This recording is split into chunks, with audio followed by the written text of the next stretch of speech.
Hello guys, kumusta pong muli sa inyong lahat? Ngayon po ay titimpla po ako ng board.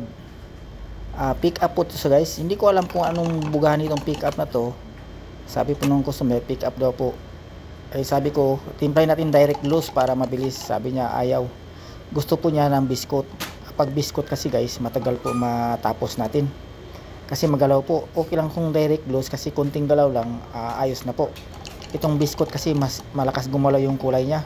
Kailangan i-light na i-light mo bago mo siya i-spray. Ito guys, tuloy-tuloy lang. 250 ml po ang order ng customer. Hindi ko lang alam kung anong bubugahan nito guys.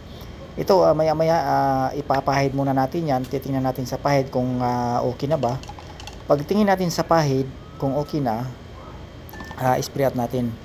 Ayan guys, ipapahid natin. Tapos ngayon, papatuyuin ko yan guys. I-heater ko yan. Titingnan ko, yan hinitir ko na yan guys, hindi ko na pinakita sa inyo.